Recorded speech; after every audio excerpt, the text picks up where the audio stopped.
A necessidade unânime de melhor integrar o canto e cada peça instrumental na liturgia renovou toda uma concepção daquilo que são os programas musicais para a liturgia e para a missa em particular. O Concílio Vaticano II lembra que a Igreja não impõe um programa rígido, mas que esses programas musicais, dentro da ritualidade que é, respeitando a ritualidade do missal, que é para estar no missal, naturalmente, mas deve-se adaptar às assembleias, num espírito pastoral, adaptar-se às assembleias, essa mesma liturgia, às características de cada assembleia.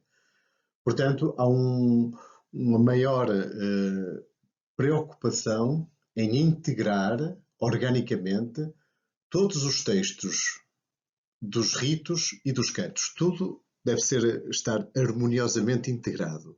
Não devem ser realidades paralelas, mas integradas numa mesma celebração. Quer os textos, quer os ritos, quer os cânticos. Portanto, em vez de haver um modelo fixo e único, tem que se procurar um programa harmonioso entre aquilo que se faz e aquilo que se canta e aquilo que se diz e os gestos que se realizam. No rito tridentino, na missa antes da reforma do Concílio Vaticano II,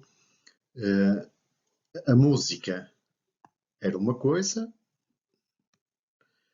a celebração, não diria que é outra, completamente diferente, mas que se desenrolava de uma forma quase independente. Isto não é uma crítica ao rito tridentino, é uma constatação de um facto. E temos que compreender porque é que as coisas eram assim. Imaginem uma grande catedral, imaginem o padre, o sacerdote, a celebrar no fundo da catedral sem amplificação sonora. É impossível, ele não se podia fazer ouvir. No coro alto, o organista não conseguia ouvir. Portanto, qualquer diálogo cantado é impossível. Era objetivamente impossível. Portanto, o sacerdote executava os seus ritos, e em alguns momentos até havia a campainha que anunciava que estamos em determinado momento, por exemplo, na elevação, etc.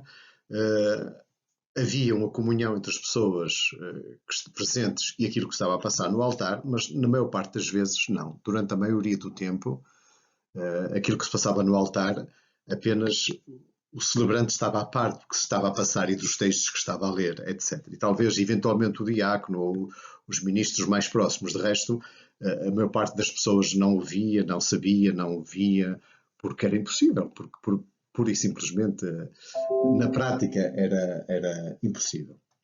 Entretanto, a música executava-se, como eu dizia, independentemente do rito que o sacerdote estava a praticar. E então havia o Kyrie que se cantava, o Glória, mais ou menos no momento, mas não coincidente, forçosamente, as peças de órgão que se tocavam durante a elevação e que depois continuavam-se a tocar enquanto que o celebrante fazia outras coisas, etc. Portanto, uma coisa era a música, na prática, outra coisa era a celebração que se passava no altar. Elas não eram completamente estranhas, mas havia uma desincronia. As coisas desenrolavam-se quase paralelamente. Com a reforma do Concílio Vaticano II, a música deixou de ser algo que sobrevoava a celebração, mas passou a procurar a sua integração em cada momento da celebração, no acolhimento, na entrada, no cântico de entrada, no ato penitencial, etc. A música tem que estar em harmonia com o que se faz, com aquilo que quer o celebrante como um membro especial da Assembleia, quer a Assembleia no seu todo, faz. Portanto, não é uma coisa à parte, é algo que está em sintonia, integra os ritos, integra os textos. E, portanto, a música já não é algo que se desenrola assim, mas é algo que se desenrola assim, em cada momento, em sintonia com aquilo que se faz em cada momento. Em cada momento ritual. E então, ao construir um programa musical para uma celebração tem-se em conta cada momento, não é? E a especificidade de cada momento. Por exemplo, um cântico de entrada, no tempo da Quaresma, pode estar articulado com o momento penitencial que vem logo a seguir. Ou então, no momento da ação de graças, que não era um momento contemplado no programa musical anterior do rito tridentino, pode haver uma peça musical cantada ou instrumental. O mesmo depois da homilia, por exemplo. Não está previsto nenhum cântico no ritual, mas pode vir a propósito, segundo o tema da homilia, o celebrante propor que a escola cante um determinado cântico nesse momento, para sublinhar um aspecto da mensagem que ele quis transmitir, etc. Portanto, a música não é não há um programa musical. Assim, há um programa musical para cada momento, que integra cada momento.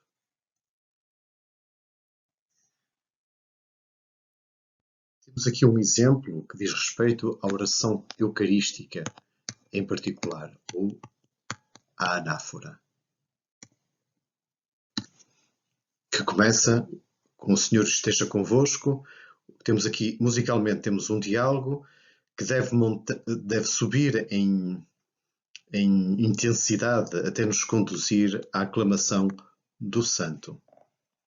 E temos aqui, musicalmente, como é que deve ser tratado este momento de oração eucarística, de uma forma bastante diferente daquilo que de como ele era tratado no rito anterior ao Concílio Vaticano II. Temos aqui um momento de louvor, um momento de ação de graças e um momento de intercessão. E temos, na oração eucarística, nós temos três aclamações. Temos a aclamação, que é o santo. Temos uma segunda aclamação, que é a aclamação da anamnese. Mistério da fé, anunciamos, Senhor, a vossa morte, que pode ser esta. Há três, mais ou menos, que estão previstas musicalmente, mas o músico pode querer trabalhar esta aclamação à anamnese de forma semelhante à aclamação do santo. E depois temos uma terceira aclamação, que é a aclamação, a doxologia final, o Amém, por Cristo, com Cristo, em Cristo, a vós, Deus Pai, em que a Assembleia responde com o Amém mais solene da missa da Eucaristia. Portanto, temos aqui três aclamações. Ao escrever, o compositor, ao escrever uma missa, ou um repertório musical para a missa, pode valorizar estas três aclamações, por exemplo, e torná-las semelhantes, relacioná-las de uma forma ou de outra. Temos o que é já algo bastante diferente daquilo que se fazia antes. Antes tínhamos o Kyrie, Sanctus, Agnus Dei, quer dizer, tentava-se fazer uma unidade entre estes três elementos, enquanto que aqui a unidade é ser procurada antes entre estes três elementos, entre o Santos, a aclamação à anamnese e a aclamação à doxologia final, por exemplo. Depois temos aqui o diálogo introdutório, a oração eucarística, a aclamação dos santos, e depois temos a primeira epiclese. Aqui é o celebrante que a diz, e